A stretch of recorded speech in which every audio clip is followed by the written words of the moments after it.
I'm here. We're at Lambert Airport.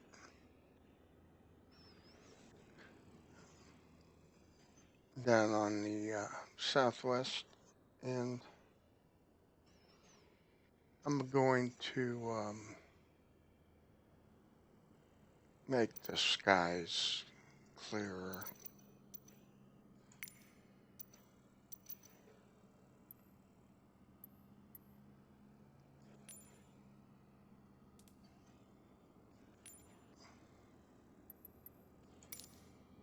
You can do real-time, real weather. These are our mixture for the fuel. This is our power. Changes the pitch of the prop. And then the throttle.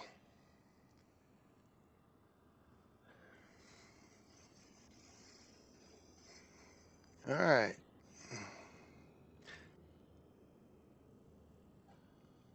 Let's go ahead and turn the battery turn the battery on. Well, we want to be full rich to start the engine and turn the battery on. We'll also go up here and turn the left and the right fuel pumps on.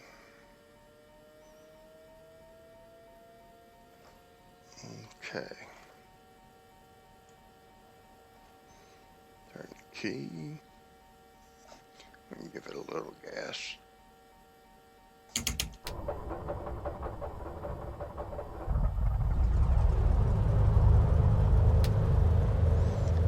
I did check to make sure the parking brake was on.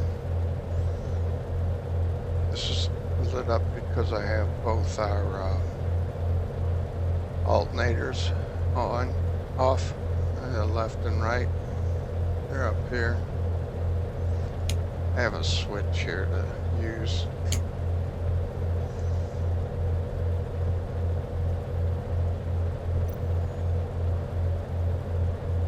Turn on our taxi lights, navigation.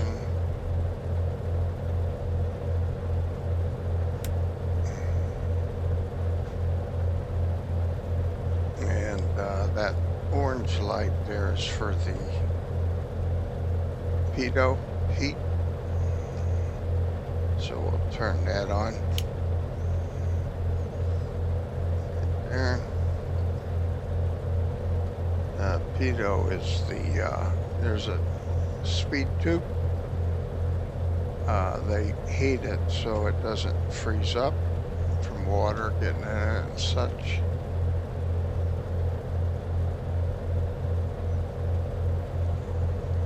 I believe it works on like a Bernoulli effect. Okay, we'll, I got to turn that accessories, avionics on.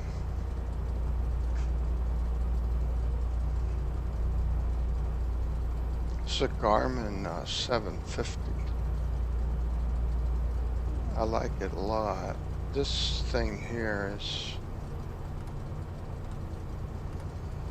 it is what it is. It will show clouds. And then you can view it vertically to see the level of them. And we got a map here of the airport. We're gonna take off on 31 left. This is if we want to test the lights.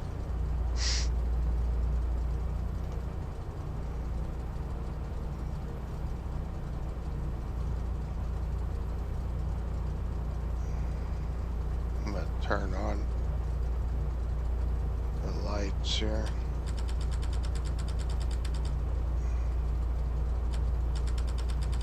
For the panels and avionics. Each one of these little black things are lights that project out onto the dials.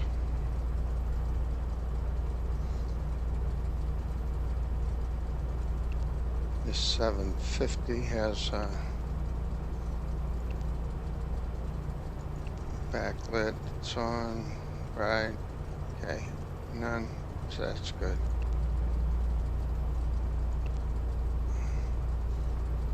And we can set up a flight plan. Go from St. Louis to, and we'll make it a short flight to Belleville, Scott Air Force, KB, Belleville, Scott.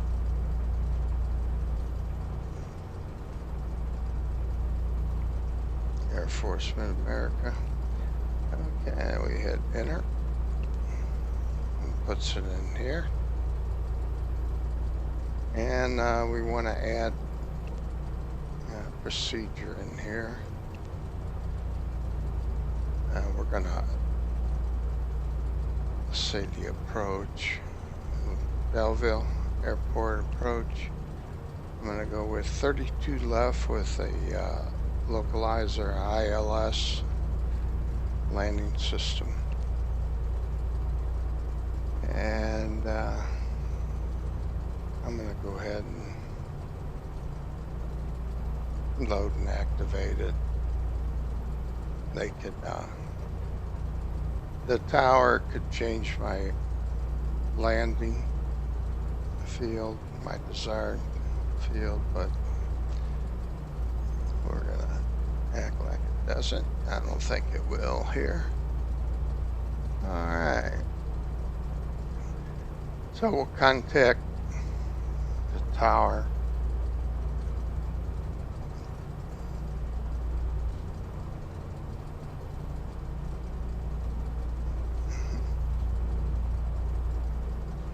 Oh no.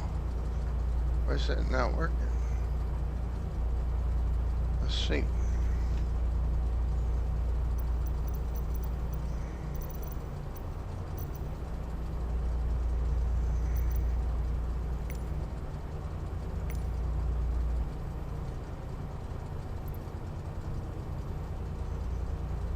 Yeah, this thing, it's out of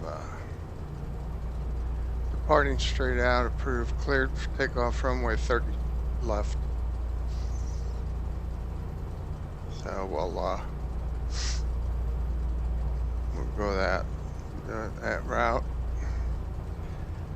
And see, I would normally contact. Let's see if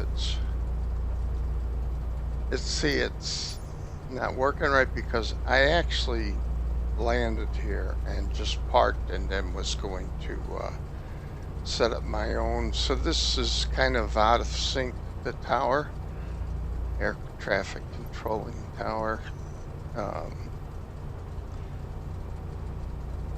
What do you call it? Algorithm is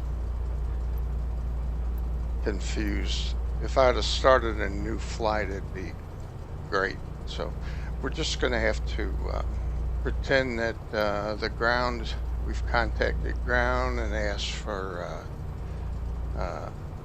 taxi, visual for them to. So okay, our flaps are up at the moment. Everything is looking good. We can bring up the airport. That's our GPS flight path that I have in there, and we'll take off the parking brake down here. Alright, this is a Piper aircraft. PA34, and it's a Seneca V twin. I like it. Putting right engine, giving the right engine throttle to make the turn easier.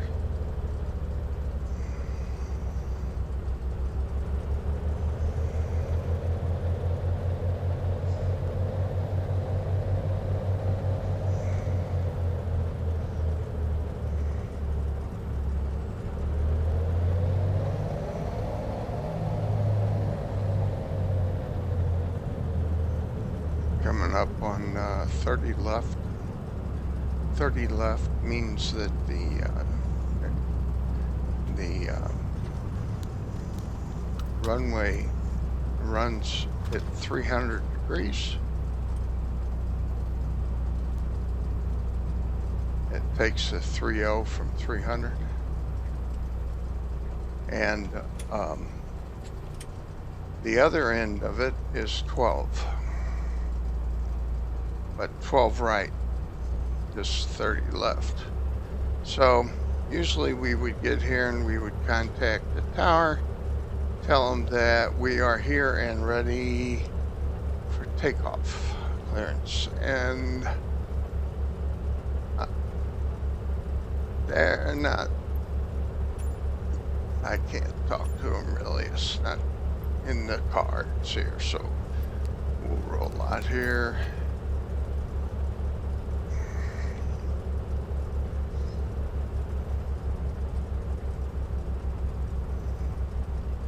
Steer with the rudder pedals. You can see the 30 left markings there, and we'll just come to a stop for a minute here because I'm not prepared. Put the flaps down. 10 degrees. Okay, I'm gonna set the, let's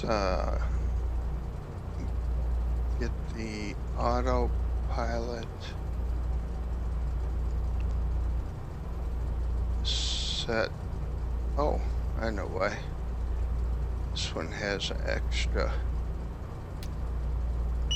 autopilot button. I would think that's gonna bring it in.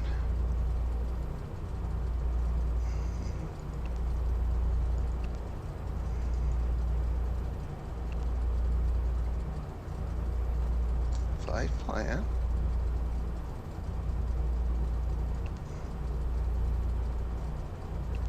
There, it's working down here.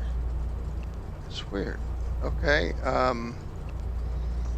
go up to 3,000 feet, which is actually too low, but we'll do it. And then we can set our vertical climb speed, vertical speed. And it's selected there, so we'll say going up, so 100 feet per minute, 200, 300, 400 feet per minute. We can go up to 5 without a problem. Alright, this says we're gonna, as it is now, the autopilot happens to be on. I'm gonna turn it off. It was going to fly level, the back wings rolling, stay level, and then vertical speed. It was going to climb up that 500 feet per minute up to target altitude of 3,000 feet. Our gear's obviously down. We put our rudder down. We're going to adjust the prop pitch. The farther back we go, the more the blades tilt. Like for instance, here the blades are more straight up and down. Closest as it's going to get as I pull this back, those prop blades rotate so they're getting wider and having more wind resistance from the rotation there. And so what that does is it controls the RPMs right here. So the manifold air pressure in inches, that's the throttle, controls that. And the RPMs here are controlled by these. And so you gotta get them both in. So if I left this up here, this thing's gonna, RPMs are gonna redline. I don't want that, so I'm gonna pull them back a little bit so they'll stay below the red line. And then I really just have to watch the throttle to make sure that the manifold air pressure stays below the red line up here. And we are ready to go. So take the brake off. Oh, it is off. Okay, see if it was out. It's on. All right, when we give it some power, the plane's going to want to torque to the left.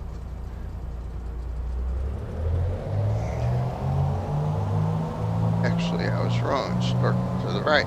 Okay, so I'm watching the top manifold air pressure dial to get up close to the red. Alright, there we go. Took off on its own there. That trim wheel might be a little off center. I should have checked that, by the way.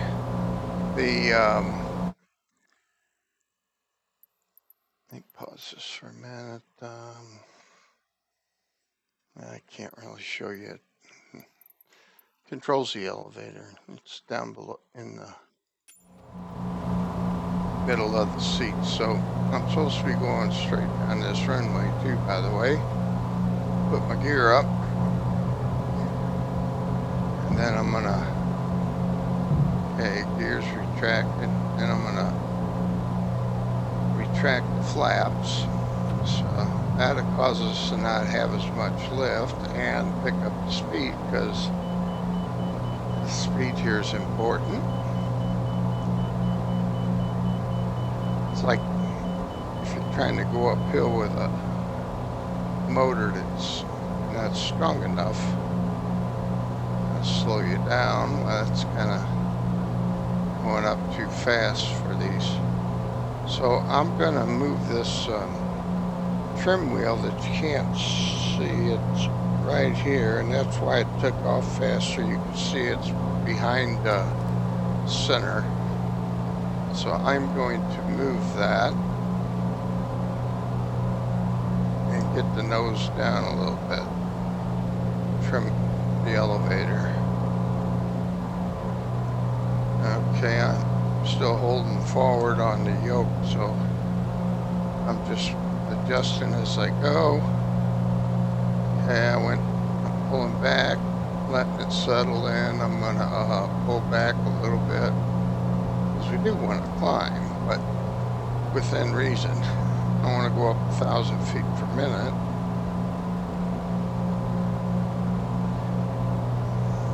I know I put it in, and I can go ahead and turn it on. We'll turn the autopilot on. And navigation. So it's going to fly level. It's going to climb up at what I said, about 500 feet per minute. I'm going to go up to 3,000. They're talking to me. I got to answer them. St. Louis Tower, PA 34 November 48765 frequency change. Okay. Right now the GPS is down here because I need to direct this. So we're gonna say direct to flight plan and ANL. Okay, and then we'll say go direct to. Okay. Now on here we got the navigation on, autopilot, flight director, which is over here. And then the altitude, we must have reached 3,000 because now the altitude is on instead of the vertical speed. So the plane's kind of flying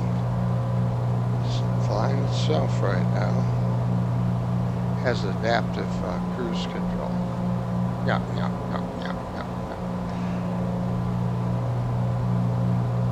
Turn the taxi lights off. I gotta switch for that too. And then landing light happens to be off in the middle right at the moment. We can turn off the fuel pump left and right. Shouldn't need it up here. When I'm landing and taking off, I'll put them on. Don't want to hiccup on either of those.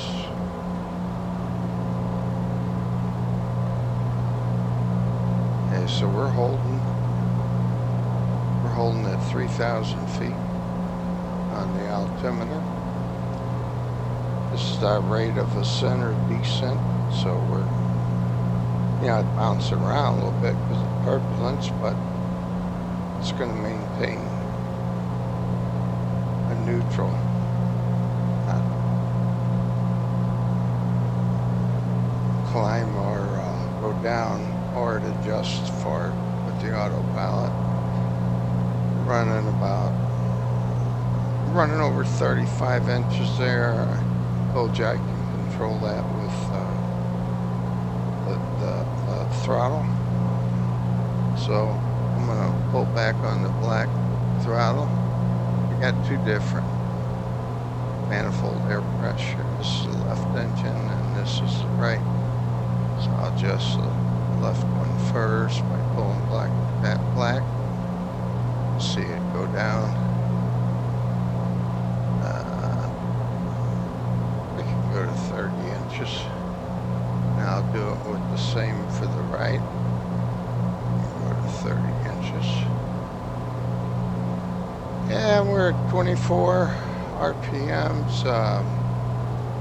That's actually good. I could push this forward to let the prop spin a little faster to get to about 2,500 RPMs. Okay. So that's all good.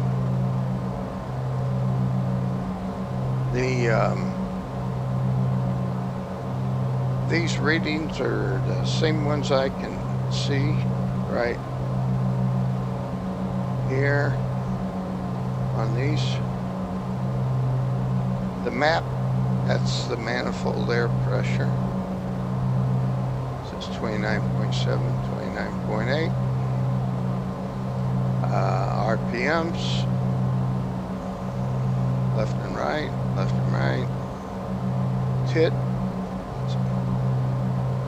I say it's turbine internal temperature. I know it's internal temperature, and it's time 100 Fahrenheit.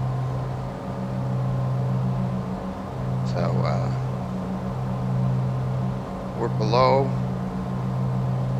The way I can lower that is with the throttle. That's good for helping that. I made a liar out of myself. Let me try the power. That didn't change it either. Okay. Let's go back to 2,500.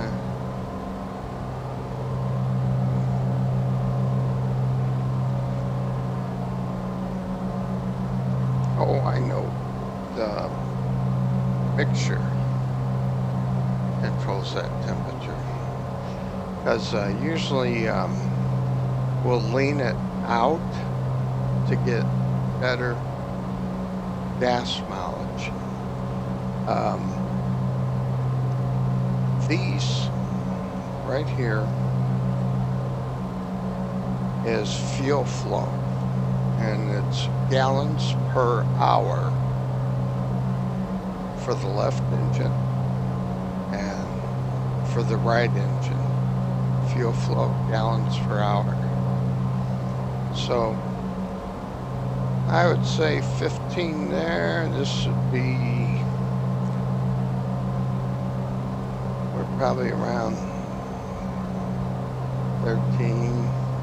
Well, it would actually, I assume, give us that up here.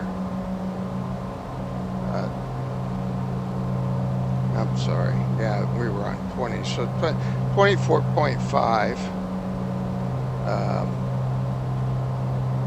gallons per hour on the left engine, and we have 24.5 gallon on the right engine.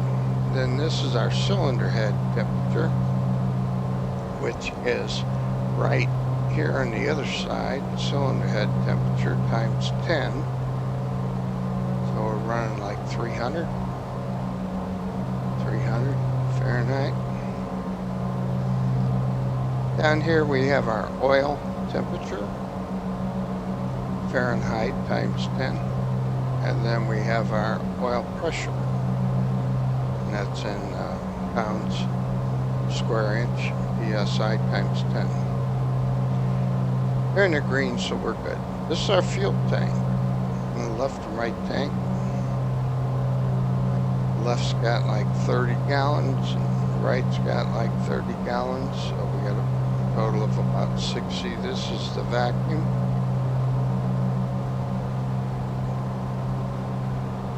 And what was I talking about? Oh, the fuel flows. It's on here too. We got 29.4 and 29.4, so close to what that's indicating. This is our temperature at cabin's 23 degrees centigrade. Outside it's 10 degrees centigrade, so it's above freezing. I'm not paying much attention, but we are on course. Okay, there's our flight plan. We're flying right along.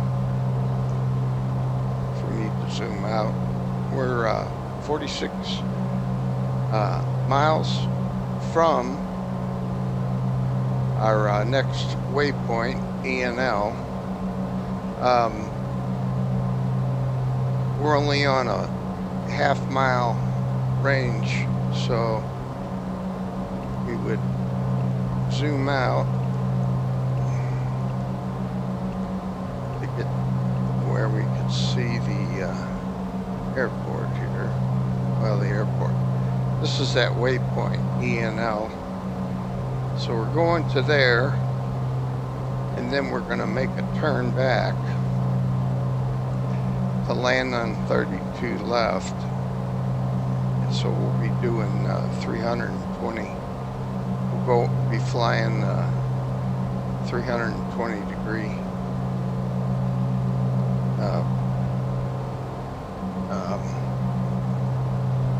bearing. Pull this out. This is this is a heading bug. So if you're flying by the heading, wherever you point this, the plane's going to turn to go there. And you put it into heading instead of navigation. It's just more of a habit to point those to where they're the way you're going, in case something would go wacky. Get still have an idea of where you've drifted off or what have you.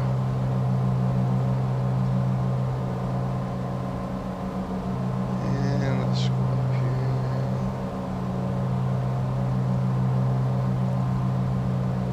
Electric, 42.5 amps at 24 volt battery. Battery charge 0 amps. That's interesting. It's like it's fully charged up, not drawing any amperage there.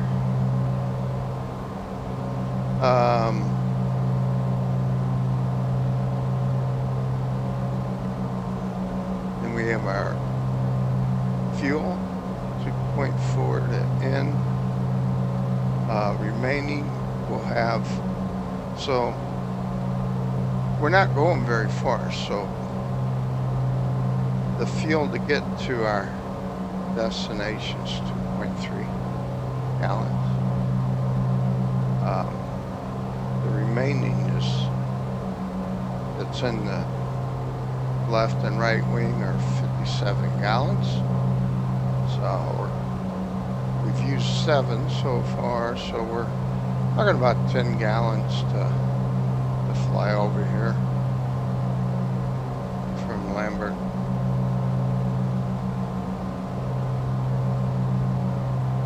It's our estimated time of entry into this waypoint, E&L, 13 minutes, 32 seconds.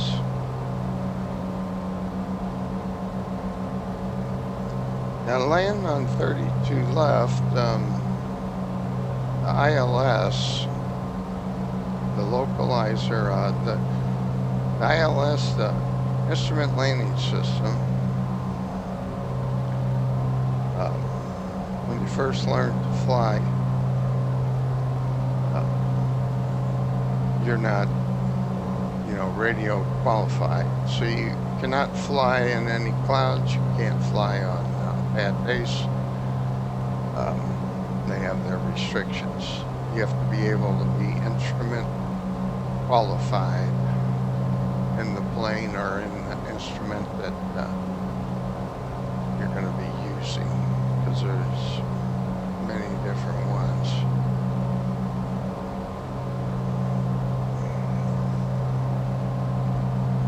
I know how to work them.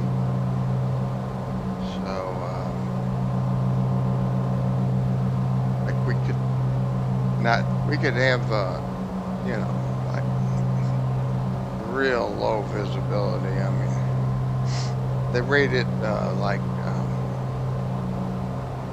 1 to 10. 10 is the best. You can see the farthest. 1 would be very poor. They wouldn't let a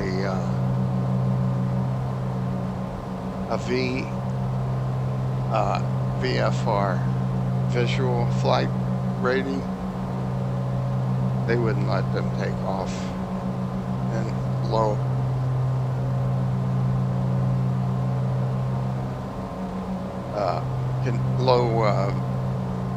sight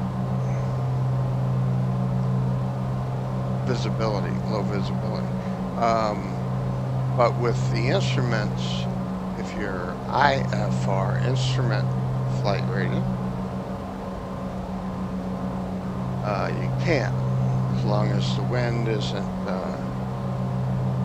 such that they may only have like 1 runway and the wind is coming at a 35 mile an hour crosswind.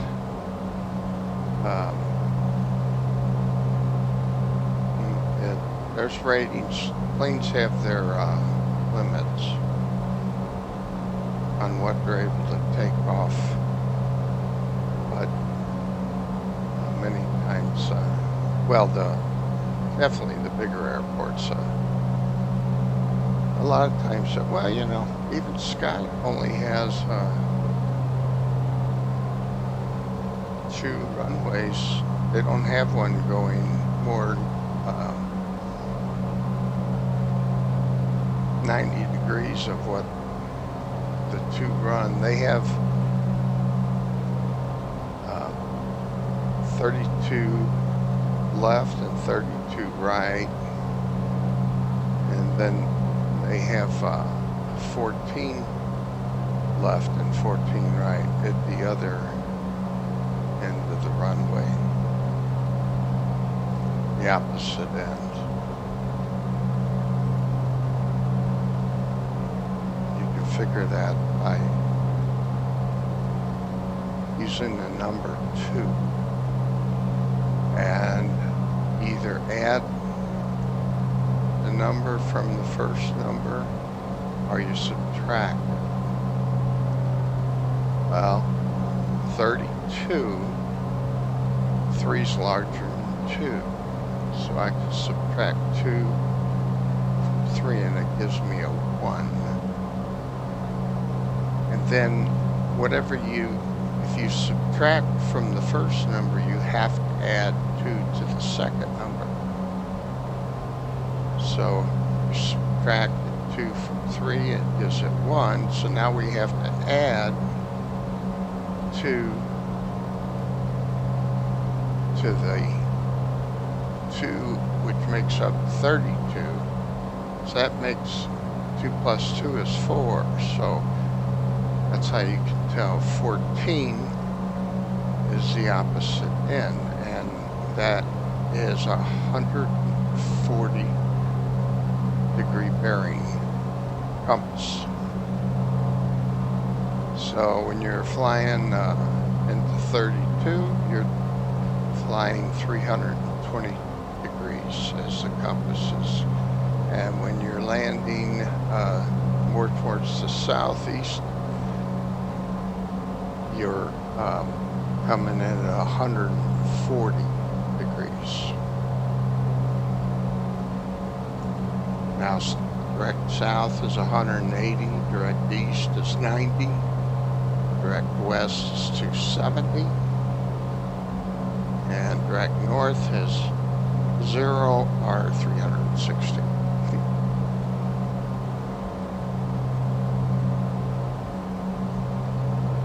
So we're doing well, flying 150 knots.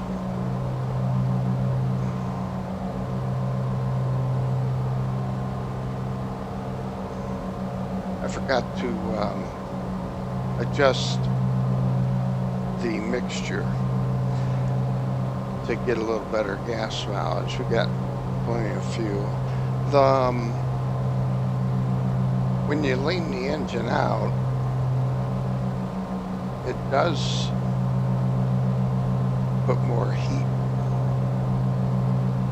running leaner. The cylinders and pistons, they get hotter because the fuel actually kind of helps cool it. Plus, when it's getting a little more, it don't run as high a RPM.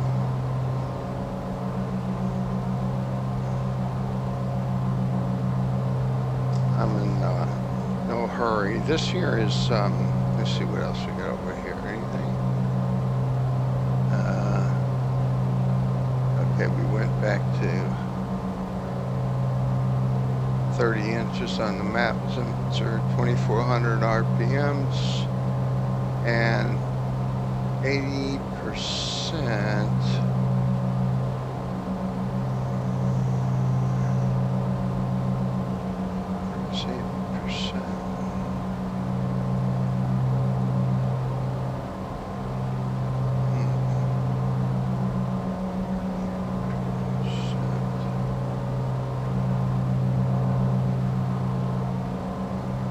Power.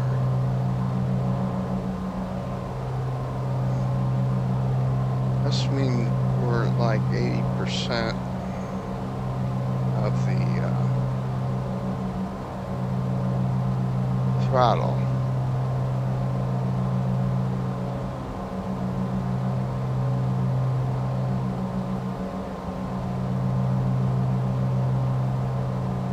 Flying GPS, autopilot's on.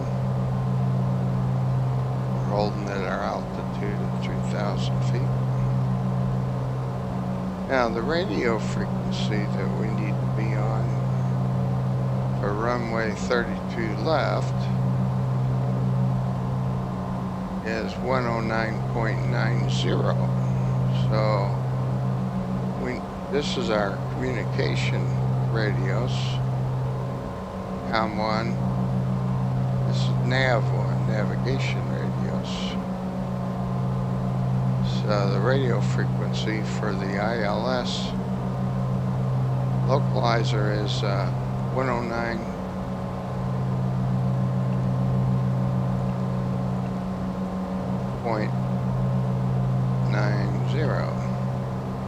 So we'll enter that. There it popped up. And if we're close enough, it'll show up runway 14 or 32. 32 left or 14 right.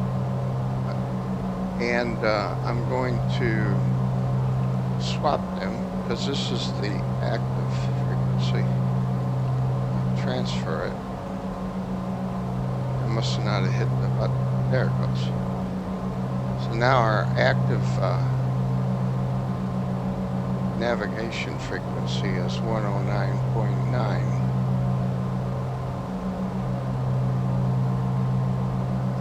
On the runway, at the very back of the runway,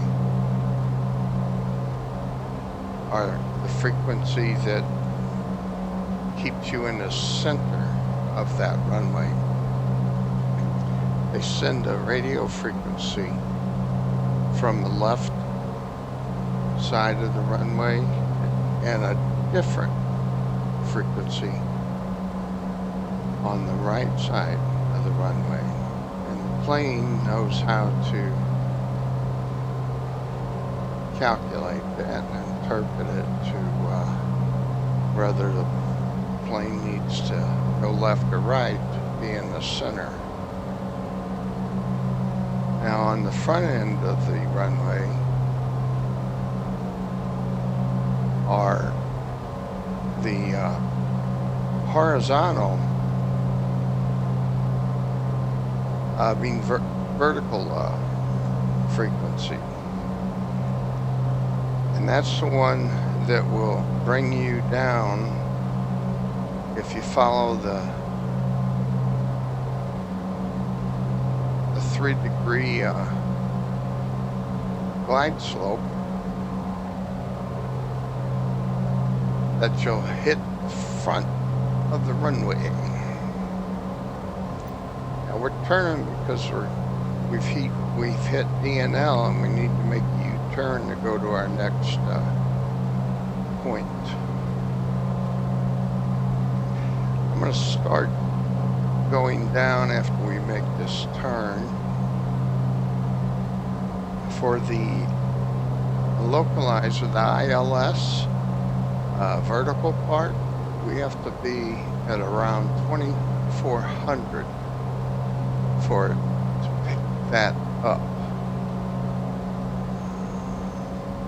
And once it picks it up and gets to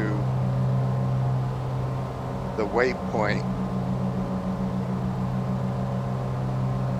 it will automatically start losing altitude. Now my job is to control the throttle so that it maintains that glide slope. The bigger,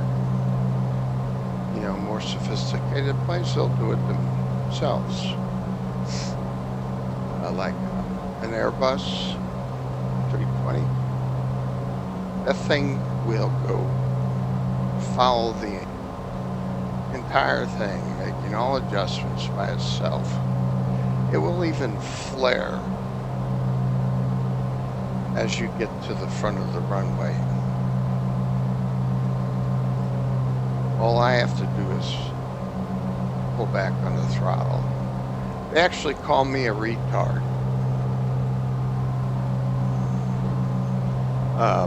Now they say they call off the altitude 500, 400, 300, and 5. Retard. That means pull off that throttle. And some planes have reverse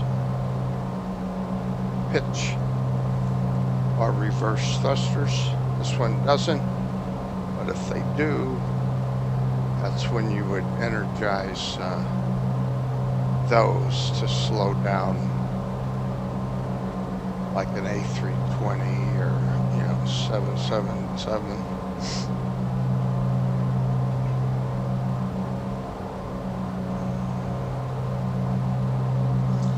This here is the transponder. This is how the air traffic controllers know my altitude and my location. They tell me with squawk code. In this instance, they would have said squawk code 1200. And then after I dialed it in, they would say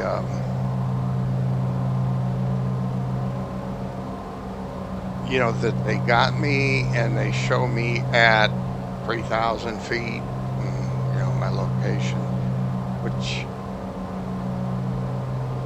confirms that they indeed do see me.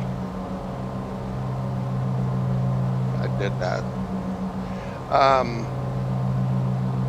Okay.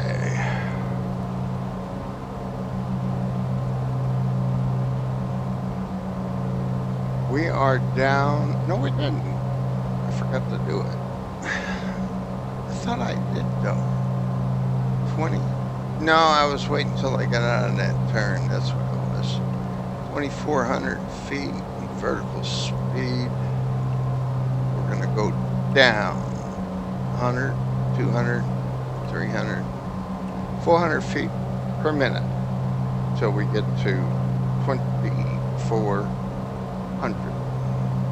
So we're coming up on 2,900 right now, and this will show that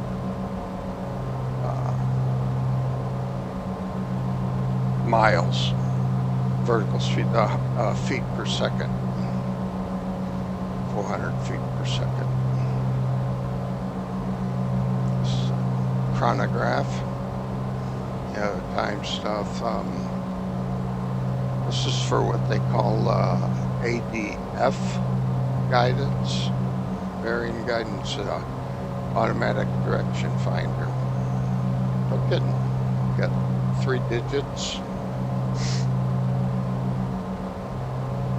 that you would put into the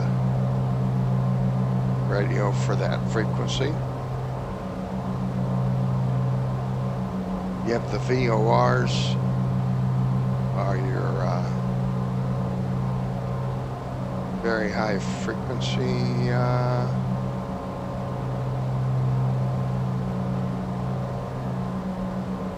channels.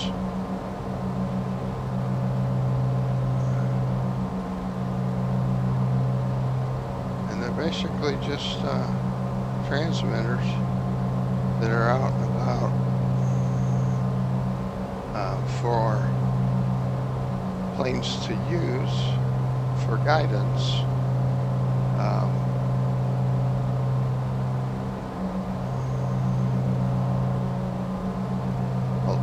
And now, along with GPS, everything's plotted out. This would be nav 2, basically.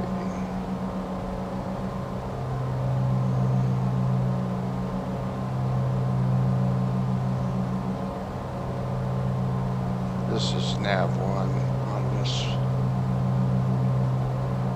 plane.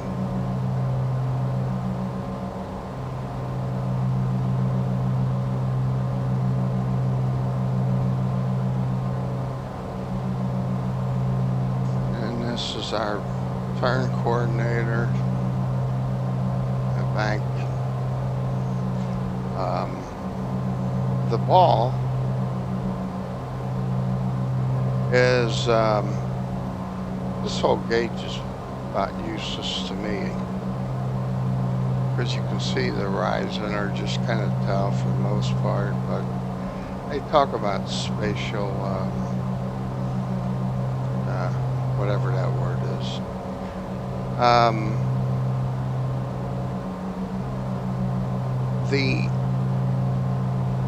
As you turn in, if this ball, like it's going there to the right, I can push the right rudder and it will bring it to the middle. So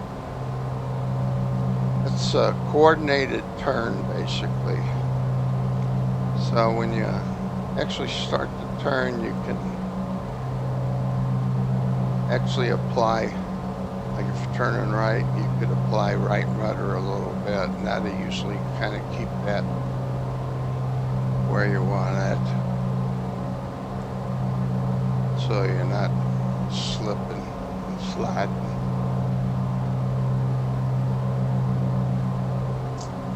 Okay, there's the runway up here. I don't know if I'll be able to, yeah, I can contact them. Let's go with contact the tower on that radio frequency 128.25, and we're gonna request a touch and go. Mid-America Tower PA34 November 48765 is 9 miles southeast, 2,400 feet with Yankee touch and go. PA34 November Oh, I gotta turn on the localizer. Hasn't kicked in yet, so at any rate, they said the barometric pressure altimeter should be 29.9 or 2. It's setting here. It changes what the altitude is read. And then they said that the wind was calm and fly straight in. Oh, they said 32. Oh. Wind calm, clear touch, and go left traffic runway, treat to right. Shoot. This is the wrong radio frequency for, hang on a minute. I gotta pause this. I put in 32 left, but it didn't take. So the frequency for the localizer I put in is for 32 left. 32 right has a different radio frequency for the landing system. So I need to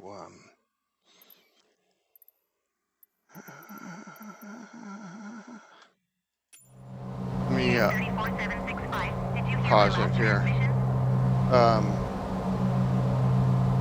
Yes. Clear touch and go runway tree to right PA34 765. I answered them there, but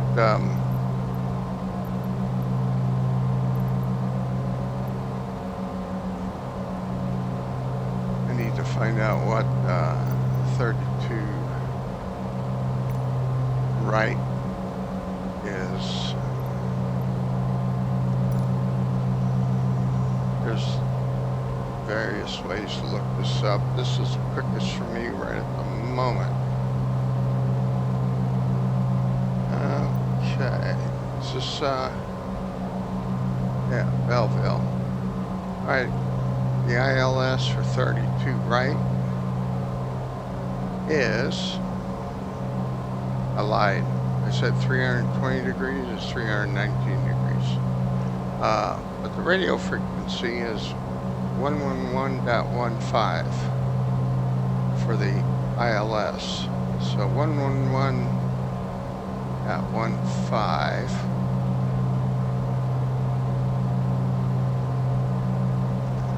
Okay.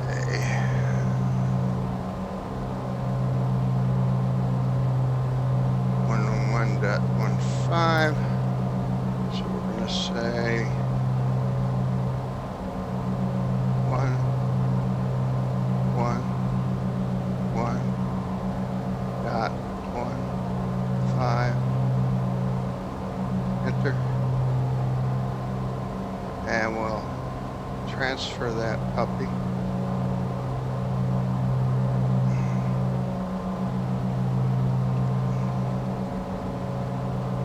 Should go up here and see it shows 32 right. Runway 32 right for the ILS. And I hope we haven't gone past now, because this says GPS still and not loc for localizer. So we haven't gotten to the actual, well, it looks like we might have there. GUI. I'm gonna turn on, there's a localizer. Okay, we're on localizer, and yeah, we're too high. We need to be lower. So we miss this glide slope right here. So I'm gonna have to get it down.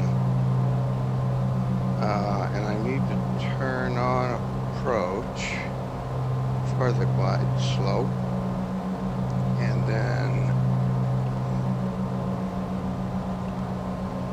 localizer, approach. And we'll go ahead and go down, so this will come up to get in the middle. Got it? Okay. And we also have to slow down, do some,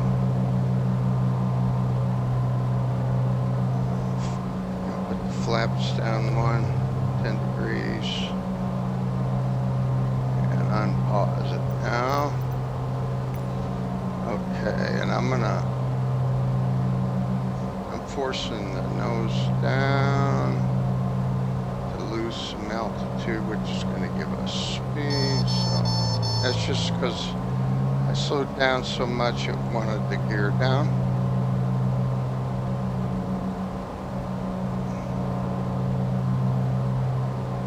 I'm waiting for that yellow dot over here to start coming up.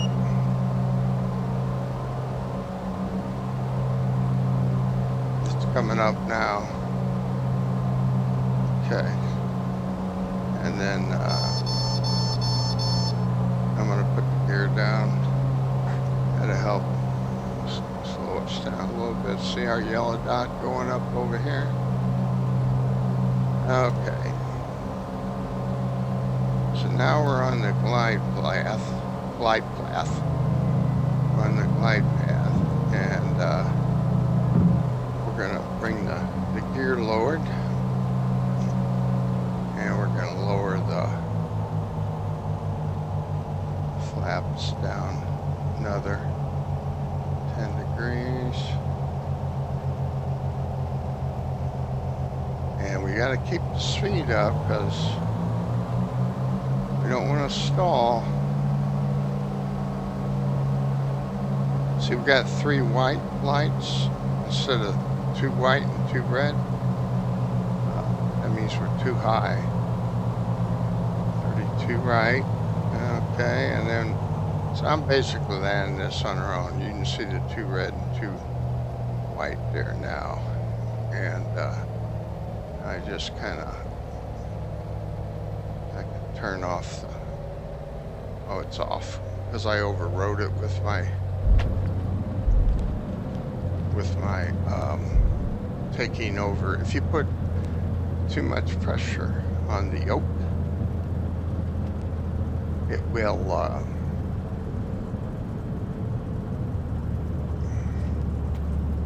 override the autopilot and take it off, shut it off. Okay. And I can contact the ground, get my flaps up. So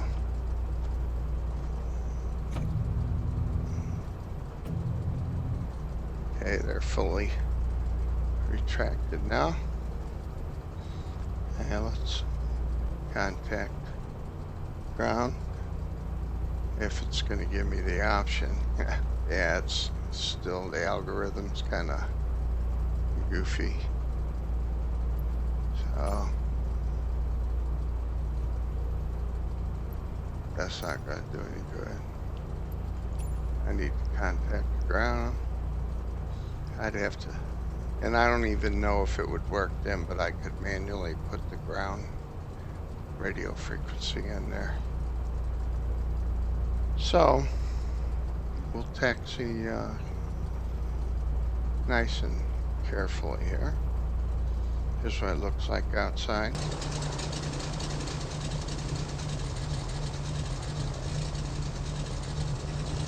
Fuel truck.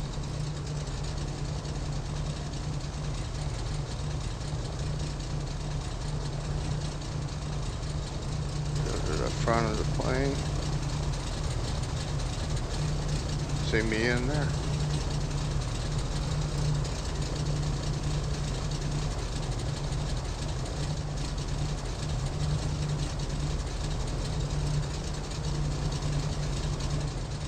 Okay.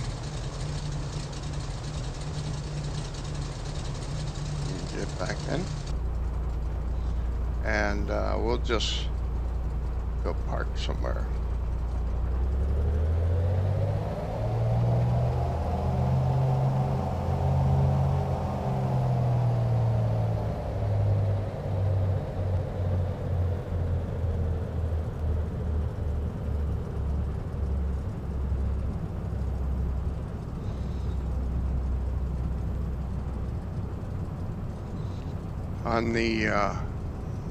On the ground, I'm using the rudders to steer with. There's the fuel tanks fill up, and then some planes have center wheel steering, a button that will let you use the yoke to instead of the rudders, or both. And we're going to put the parking brake on. Okay. And we got our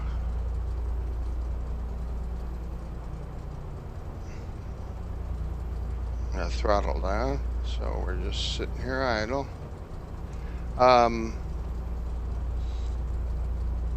That means suspended.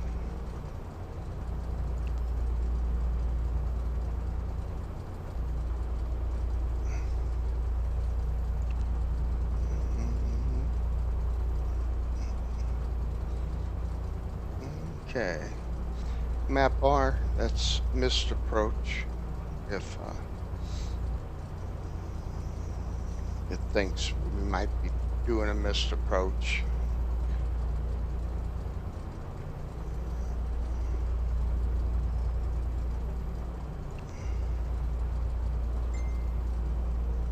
And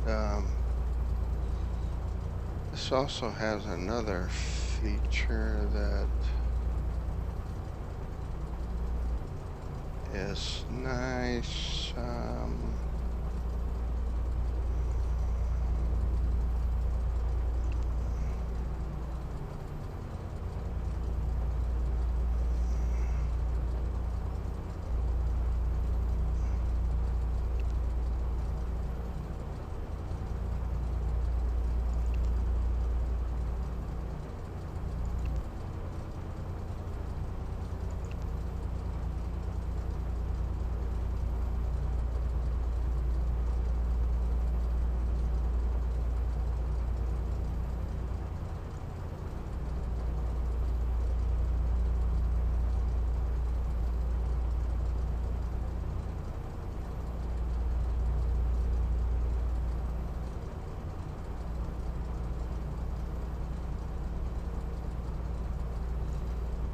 map icon, propeller.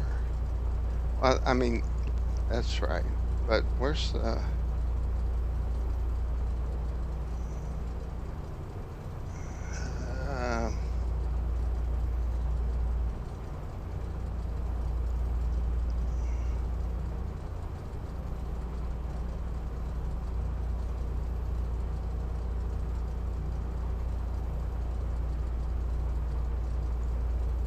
I don't see what I was looking for. It's not lighting up there.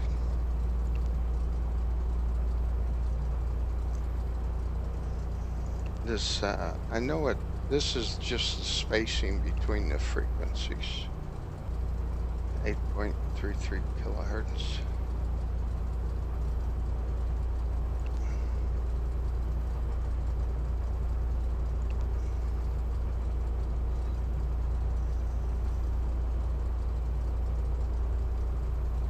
I just pressed that, right? Yeah. Okay, utilities. It's weird how that don't show up there.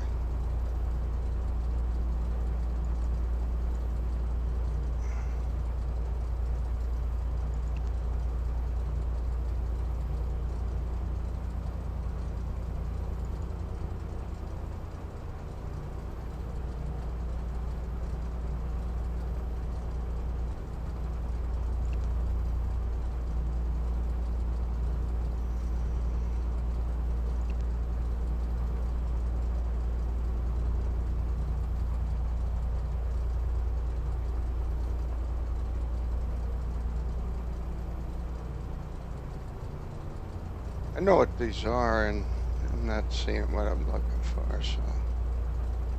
Oh well. The whole flight's been sort of a flying by the cuff flight. But we'll upload this and turn the lights out. The pitot heat. And that's off, that's off. Fuel pumps are off. Okay, so we can turn off the left and right alternator. Now first we'll turn off the avionics. Now the alternator. And then we'll turn off the engine.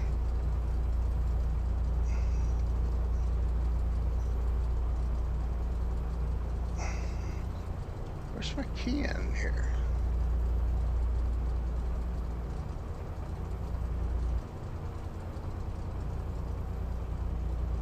You know, I never thought about it before. Oh, it doesn't have a key, it's up here. Left engine start, right engine start, so I'll turn those. Oh, turn the magnetos off. Okay, that did it. Even though there's no key, usually there's a, turn the battery off. Usually there's an actual key, and they have like the left. I can't believe I'm drawing a blank. Magneto. The left magneto, right magneto, both magnetos, and then turn it to start. And then you can test the magnetos. The magnetos are actually like a distributor or a power pack, you know, on the new engines, and serves half of the spark plugs, and they generate their own spark. That's what the magnetos do. So, in essence, Some planes definitely you can fly with a dead battery. At least the engine won't die because the magnetos generate their own spark for the engine.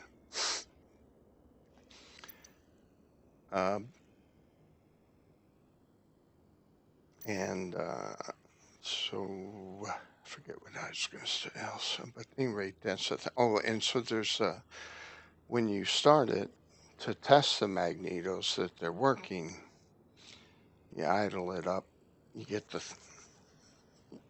you go up to about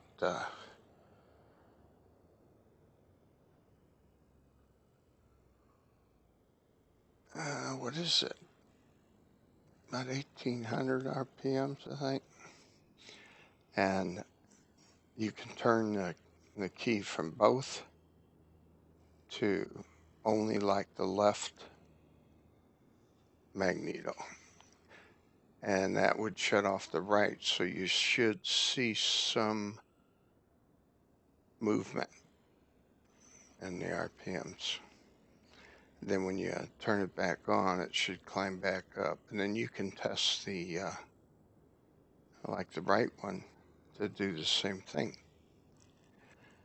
If you don't notice the difference when you turn off one, it means it's having a little trouble there. And most likely the plug's fouled. And so leaning out your mixture and revving up the power, standing still, a lot of times will burn that off of the plug. And then you can retest the magneto again, and most of the time we'll take care of it, and it will pass the test the next time. Okay, and you can do the same with the alternators. You can watch your charge gauge and see how they move, turning the alternators on and off as a pre-flight check. And what I was talking about earlier when we first took off is this is our fuel selection, okay? But up here, this is and right now it's real far back. This is left to right for the rudder trim. And then I'm trying to think of how I guess I have to do it this way. Okay, so trim wheel is usually up more close to the dash or something, but you can see how it's back, which means the elevator is pointed up, and that's going to cause the plane to want to rise, faster. And that's why it took off so fast last time. I should have zeroed this. I just moved the rudder. I should have zeroed that, and then it wouldn't have happened when we took off. It would have been smoother. I'm just zeroing the rudder trim. Okay. And let me stop recording.